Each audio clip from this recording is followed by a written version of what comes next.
salaamaaleykum mbokku internet bu sans limite tey jii ñu ngi fii ci Casa particulièrement à Bouskoura seet si woon soxna madame Dia Tabara Fall ñi nga xam ne day yëngu ci mbirum centre d'appel ñu ñëwoon seet si ko waxtaan ak moom nga xam ne responsable la ci benn multinational dañ koy bàyyi ak yéen comme ça mu présenté wu ñu dal ci yeneen question yi incha allah.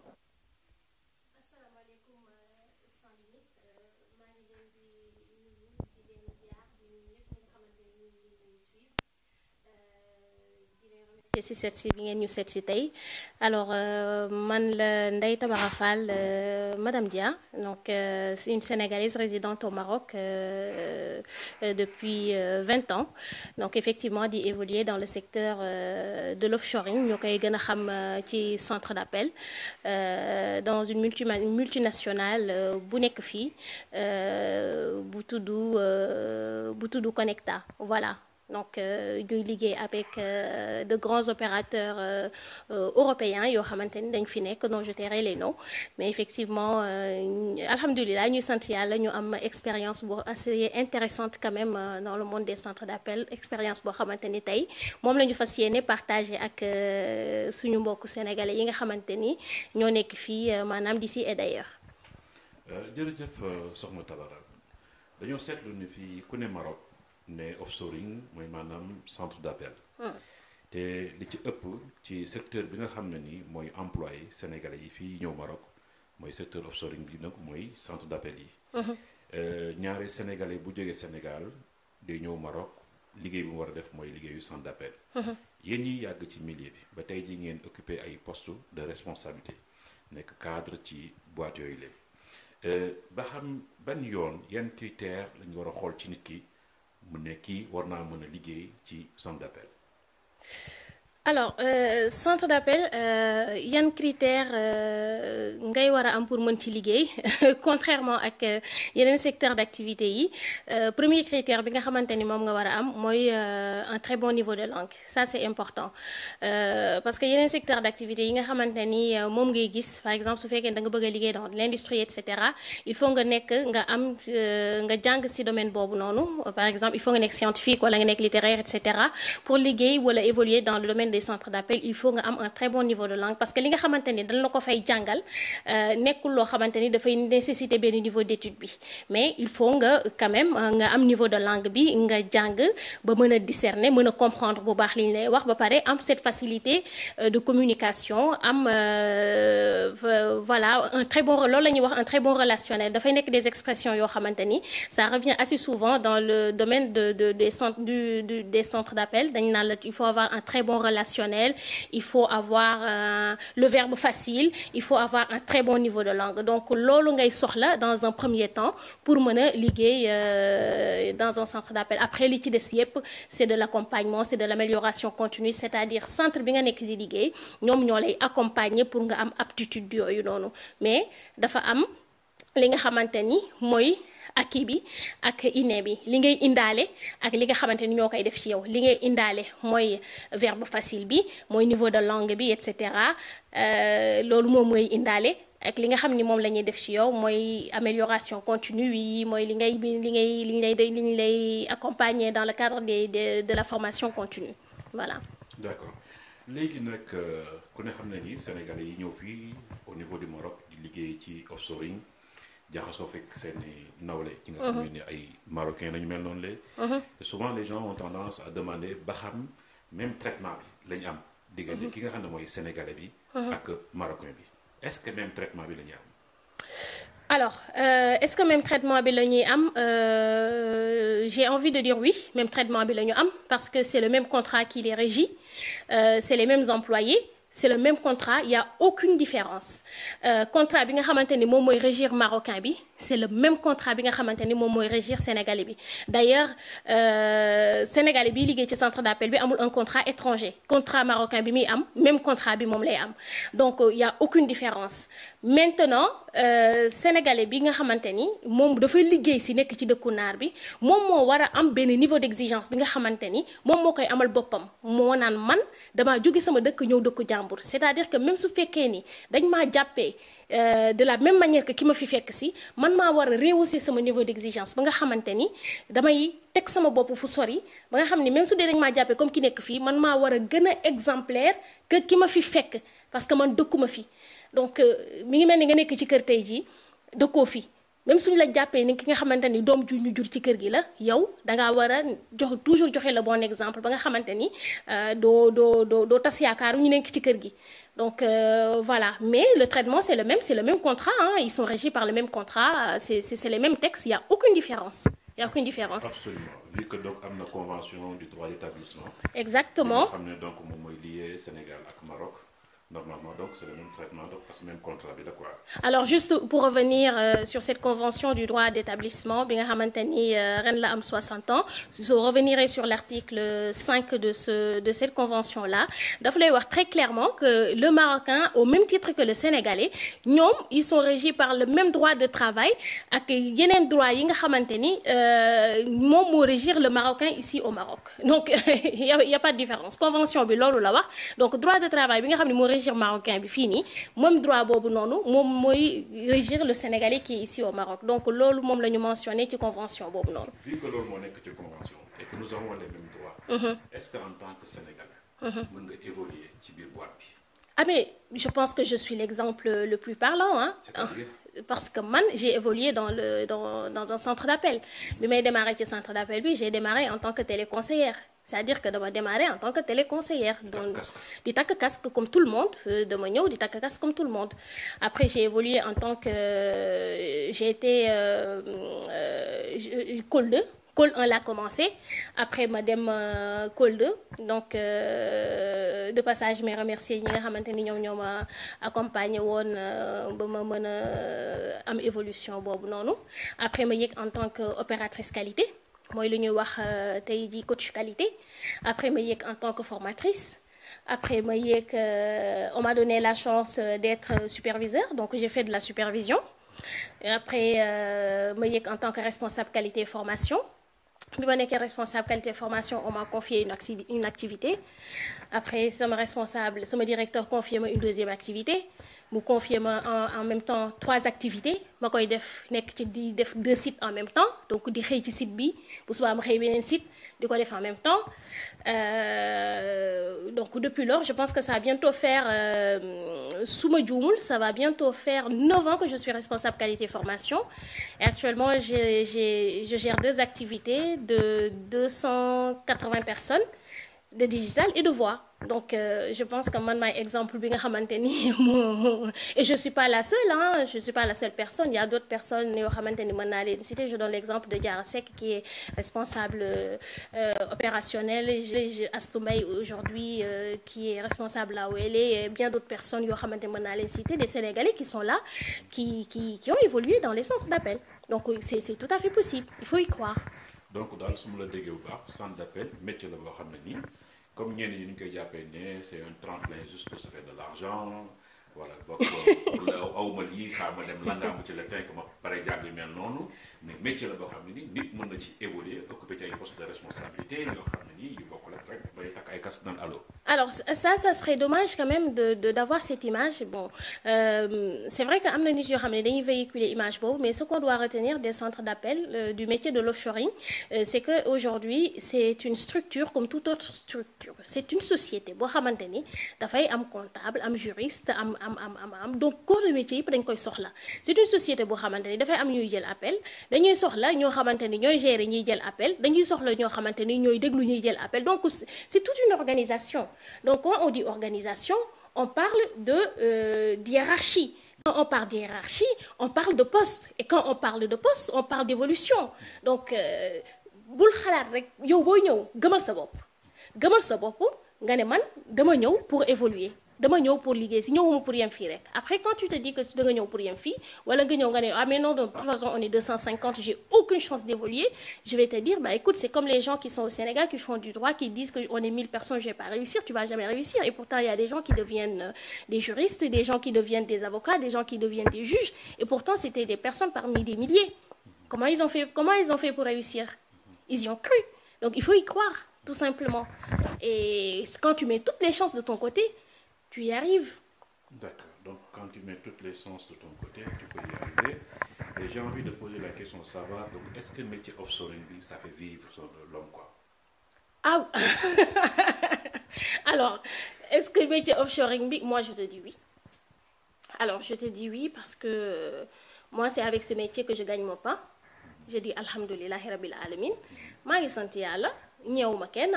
Je suis désolée mais ñëwuma ñi yor yeneen liggéey yi ci laa yor sama njaboot ci laay faj sama soxla ci laay faj samay soxlay mbokk samay mbokk suñu amee seen soxla dis ma ko si laa koy faj donc maa ngi sant Yàlla bu baax a baax a baax. Et tey jii j'ai pas envie de griller mes amis sénégalais hein, parce que xam naa ni den ne ah yow lu tax nga wax loolu tey jii mais je te dis très clairement si on le compare aujourd'hui au Sénégal aujourd'hui c'est un Sénégalais qui est installé au Maroc qui est téléconseiller il démarre avec un salaire de base de 4500 dirhams 4500 dirhams mine de rien c'est 250 000 quand tu compares au Sénégal les salaires ils sont pas aussi conséquents que ça hein, parce que mooy loolu après c'est vrai qu'ici tu as le loyer et tout mais soo jëlee le salaire plus la part variable moi je connais des collaborateurs aujourd'hui des conseillers yoo xamante ni dañuy am des salaires de 1 million de francs CFA je le dis waaw dañuy am 5 chiffres waxuma ko pour di neexal ni man sama activité je connais des Sénégalais qui ont des salaires comme ça donc ça fait vivre les gens donc c'est une réalité. D'accord donc une réalité léegi nag lan ngay conseiller Sénégalais bi nga xam ne dafa nekk au Sénégal.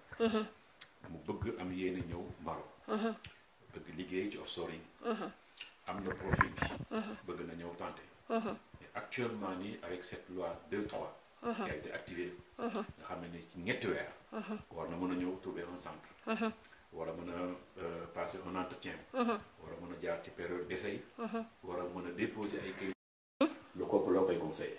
Alors ce que je vais lui conseiller c'est que dans la vie il faut lépp luy dugg il faut se prendre au sérieux un voyage ça se prépare gis nga instant yi au Maroc le monde de maa ngi ñëw yaa ngi may héberger c'est révolu loolu moom ku la waxul loolu qu'on se dise les choses loolu dafa révolu xam nga lan moo tax booy ñëw Maroc pour wut liggéey dans un centre d'appel da nga préparer sa bopp da nga préparer sa billet aller-retour nga ne man damay ñëw pour wut liggéey dans les 3 mois su fekkee ne am naa liggéey c'est tant mieux soo ñëwee ñu jël la parce que am na ñoo xamante ni parce que su fekkee ni tey ji par exemple da nga am un très bon niveau nga dugg ci benn boîte ñu jël la sans carte séjour dugal soo duggee nga commencer tu leur expliques la situation parce qu'ils vont te dire très certainement que duñu la defal doo mën a am sa carte séjour tu vas leur expliquer que tu as besoin de sortir pour revenir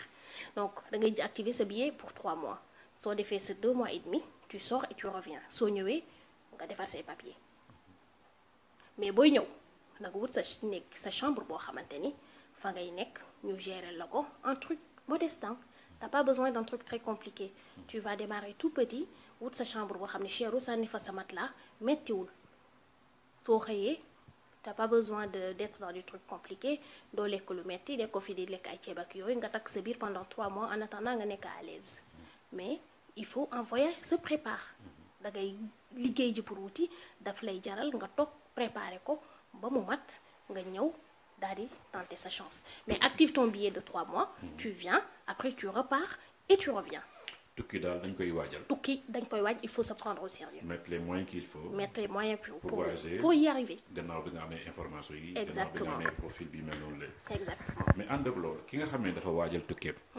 am profil bi. ñëw ñafe ba def li nga wax nii def 2 mois et demi.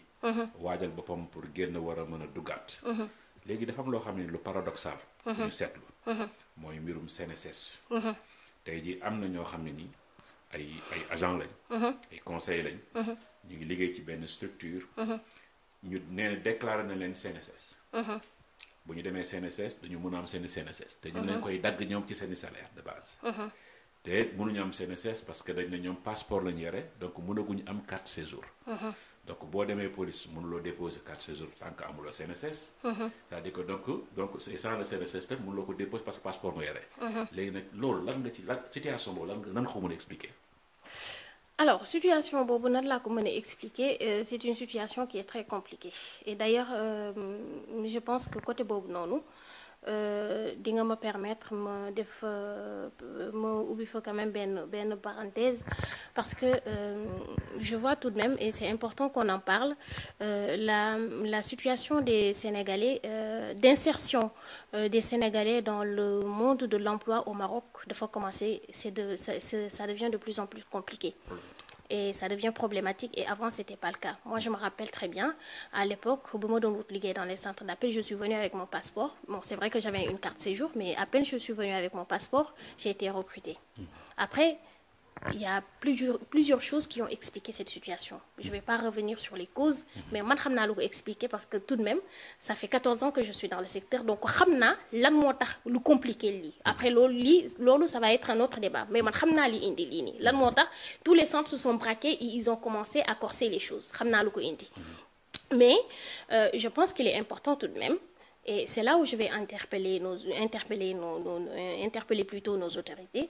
Je vais interpeller l'État sénégalais pour leur dire que il est important que ñu jéem a xool quand même nan la ñuy toogewaat ak l'État marocain pour revoir franchement les termes de convention bi nga xamante ni moo ñu lié avec le Maroc. Parce que boo koy jël nga koy xool quand on nous dit que ni aujourd'hui le Sénégalais war na mën a liggéey tranquillement ak au Maroc. ak am tous ces papiers tranquillement sans complication et que c'est vice versa et que ñu commencé di am complication yi je pense que c'est le moment quand même qu'on pose les choses sur la table et qu'on essaie de comprendre ce qui se passe donc instant yi nii c'est devenu compliqué da ngay yóbbu CNSS ñu laaj la carte séjour nga yóbbu carte séjour ñu laaj CNSS donc en fait c'est très compliqué alors que à la base rien qu'avec le passeport on doit te donner ton contrat de travail. Tu prends ton contrat de travail, tu as ta déclaration CNSS et tu prends le tout pour avoir ta carte séjour. Ce n'est pas compliqué, c'est 1 + 1 = 2. Maintenant, instant yi, ils ont commencé à compliquer les choses. Boo demee fii kii ne la kee la boo demee kii ne la kee la donc je pense qu'il est important que nos autorités se posent quand même ñu toog pour revoir les choses parce que ni ñu waxee si on se base sur la convention ni Sénégalais war affaire yi nu mu war a yombee pour Sénégalais yi ce n'est plus le cas et ça ce n'est pas normal parce que c'est vrai que convention bi ñu koy mettre en place envisager wu prévoir ñu woon les centres d'appel parce que à l'époque libre échange bi rek la ñu prévoir woon jënd ak jaay les centres d'appel l'offshoring c'est en 2000 la convention a été mise en place en 65 loolu 64 65 donc loolu xalaatuñu woon ni centre d'appel dina am donc je pense qu'il est temps quand même ñu contextualiser ko et pour le contextualiser il faut que les États se posent et il faut quand même qu'on remette les choses dans le contexte et qu'on essaie de moderniser les choses et qu'on essaie quand même de faire en sorte que Sénégalais yi nga xamante ni ñu nekk fii ñu gën fi mën a gis seen bopp pour kayit yomb leen parce que quand même buy liggéey da ngay soxla kayit mooy tax ngay faju kayit mooy tax ngay mën a génn libre circulation des personnes et des biens c'est très important voilà absolument parce que il faut vraiment autorités yi def toilettage li nga xam ne mooy convention bi voilà parce que quand même yàgg na non yàgg donc na am na lu bëri lu fi xaw ci diggante bi évoluer fii non voilà ñu war ko mën a actualiser Tout donc à fait. def mise à jour bi tout à fait intégrer donc yenn yu bëri mais comme ni nga ko waxee rek peut-être beneen débat la il n'y a jamais donc de feu sans fumée tout à fait voilà donc Ouais. voilà donc il y a ou plusieurs l'inverse, choses donc, qui l'expliquent voilà il y a beaucoup de choses qui l'expliquent donc dû vraiment au comportement et des choses yoo xam ne ni moom moom quoi donc le mot de la fin donc Madame Dia Voilà. Alors, le mot de la fin, c'est vraiment vous remercier pour cette opportunité. Di leen wax ni c'est important quand même li ngeen def nii ñëw ci diaspora bi gëstu xool li nga xamante ni moom la Sénégalais yi di def s'intéresser à nous. Parce que ñun dañuy fàtte des fois et pourtant je pense qu'on est important pour la société sénégalaise donc am na fi ay nit yoo xamante ni ñu ngi fi di def affaire yu baax di ay sénégalais yu jàmbaare ay jigéen yu jàmbaare ay am na ay góor yu jàmbaare aussi mais am na ay jigéen yu jàmbaare yoo xamante ni ñu ngi fi nekk surtout dans le secteur des centres d'appel moom la ñuy waxtaanee tey mais am na yeneen secteur yoo xamante ni jigéen ñi am nañ ci jom ñi nekk ci liggéeyu kër yi ñi nekk ci marché yi macha allah ñi nga xam ni dañuy nekk ci marché luuma yi ñi nga xamante ni dañuy nekk ci marché hebdomadaire yi donc ñooñu tamit ñi ngi nekk di def liggéey yu am solo je pense qu'il est important ñooñu tamit ñu gën a fësal seen liggéey et di wax ni vraiment il est important ñu gën a jàppale Sénégalais surtout ci mbirum kayit dafa important parce que soo ko amul dëkk bi nga nekk duñ la jox gëdd. duñ la jox fulla boo amul kayit doo mën a am kër. soo amul kayit doo mën a dem di dikk nu mu la neexee soo amul kayit doo am compte bancaire. soo amul kayit soo feebaree doo mën a faju. et ça c'est ce qu'on appelle les basiques. boo feebaree da nga war a faju. soo xiifee da nga war a am lu la permettre nga mën a jëndal sa njaboot et cetera. donc dafa am kayit dafay fu yombalal lu bari. dafay yombalal dëkkuwaay dafay yombal daamaar oto dafay yombal affaire yu bari te nit ñi dañu am jom. te dañuy yor alal mais duñu am kayit. donc c'est compliqué. suñu amul loolu duñu avancer donc je pense qu'il est important ces conventions mais franchement ñu revoir les choses pour faciliter les choses. La carte séjour devient problématique, la CNSS devient problématique. On parle de transfert de fonds côté CNSS. Il y a beaucoup à revoir là-dessus. Donc, je pense qu'il est important qu'on s'arrête là-dessus et qu'on essaie de voir dans quelle mesure on pourrait solutionner ces choses-là pour que les Sénégalais soient plus à l'aise au Maroc. D'accord. En tant que aussi tamit cadre buy évoluer ci benn multinational am ci expérience. ban message nga war a lancer aux nouvelles autorités le régime qui est là par rapport ci yenn secteur bi ngeen nekk. Parce que état du ñëpp la mën a jël di leen employé. mais war na mën a créer condition donc d'emploi yi. yombal nit ñi est-ce que tey jii li nga xam ne Maroc def na ko ci offshoring. Sénégal warul woon def tey jii lu mel noonu parce que tey jii en termes de ressources. doomu sénégalais yi nga xam ne mën naa xam ne à la limite sax ñoom ñoo téye offshoring bi nga xam ne moo nekk au niveau du Maroc wala boog il y joue une part très très très importante jëlee ko ci suuf jëm ko ci kaw. donc Sénégal yooyu tey jii war nañu mën a delluwaat bu fekkente seen gouvernement accompagné na leen ci loolu ñu war a mën def loo xam ne lu mel ni nga xam ni au niveau du Maroc mu am au niveau du Sénégal aussi tamit. Alors ça ne serait qu'une répétition mais bon tu sais je respecte énormément le Maroc. Le Maroc a fait un excellent travail dans le secteur de l'offshoring. Le Maroc a découvert l'offshoring en 2000. Aujourd'hui, tu as l'impression que le Maroc fait de l'offshoring depuis les années 90. Aujourd'hui, le Maroc travaille avec presque tous les grands opérateurs. Ici en Afrique, Maroc moo fi teg tànk. La preuve, boo demee Côte d'Ivoire, Maroc moo fa yóbbu centre yi fi nekk yëpp da ngay ñëw Sénégal, Maroc moo fa yóbbu centre yi fi nekk. Et quand tu viens au Maroc, cadres yi fi nekk, c'est des Sénégalais qui sont employés par les Marocains. C'est-à-dire l'expertise est là, des Sénégalais sont là, ñu am expérience bi mën ko lool nag. Mais je te dis les Marocains yi dañu respecter Sénégalais yi parce que dañu xam ne Sénégalais yi dañu mën liggéey bi jox leen cër. C'est quoi le problème? Mais non parce que Sénégal gëmul Sénégalais yi. Le Sénégal moo gëmul Sénégalais yi ça a toujours été le problème de nos pays. Malheureusement da ngay gis benn Sénégalais bu nekk ci benn dëkk di fa liggéey après on te dit tout le temps waa lu tax doo ñibbi waa citoyenneté civisme et cetera. Oui mais tout le monde va rentrer mais tu vas rentrer dans quelles conditions? Tey jii si on te propose de partir pour te proposer le tiers de ton salaire alors que yow jaboot nga dekk nga ci yenn conditions yi tu vas pas l'accepter. Pourquoi tu vas l'accepter? Mais tey jii su fekkoon dañu lay jël yóbbu la ak sa benn expertise jox la un contrat d'expat mettre la dans de bonnes conditions. Signer un contrat de 5 ans. Et ce qu'on te propose, c'est très simple. On te propose un contrat, tu vas former les jeunes pendant 5 ans. C'est une école de formation. Tu vas former les jeunes pendant 5 ans. Ou bien c'est une école, tu vas former que sur de l'offshoring. Par exemple, un tronc commun qui va former sur l'aspect opérationnel. Les métiers support. Quand je dis métiers support, il y a la qualité et la formation, il y a l'IT, il y a ça. Il y a plusieurs métiers, il y a plusieurs branches dans les centres d'appel. Pendant 5 ans, nous sommes Sénégalais, on vous met, un salaire, nous maintenir un salaire. Vous gardez votre mode de vie, vous gardez votre salaire. Ça a marché. Les centres de formation, ça on l'a pas au Sénégal. Pourquoi on ne peut pas faire la même chose? On ne nous forme pas, on ne forme pas les Sénégalais. Tey expertise mu ngi fi boo jëlee Sénégalais ngeen ubbi ces centres de formation là yóbbu fa Sénégalais yi. On veut former les Sénégalais sur ça. Vous avez de l'expertise, venez les former, vous avez les mêmes salaires. Mais pourquoi on ne va pas accepter? On veut juste rentrer. Mais non, on va te proposer de venir. Après, on va te dire oui, on te propose ça. On va te proposer le tiers de ton salaire. ñu dawloo la peut-être benn 3 mois joxuñu la sa salaire après tu vas revenir au Maroc c'est ça qui n'est pas intéressant. Absolument. Les gens veulent rentrer mais dans quelles conditions? Revoyons les conditions et on rentre. Espérons que donc l'appel sera entendu par les nouvelles autorités. On l'espère. Que les choses vont changer et que finalement le Sénégalais dina gëm. On l'espère, on l'espère, on l'espère. Donc on te remercie pour la disponibilité. En tout cas, merci à vous, donc, merci pour cette opportunité.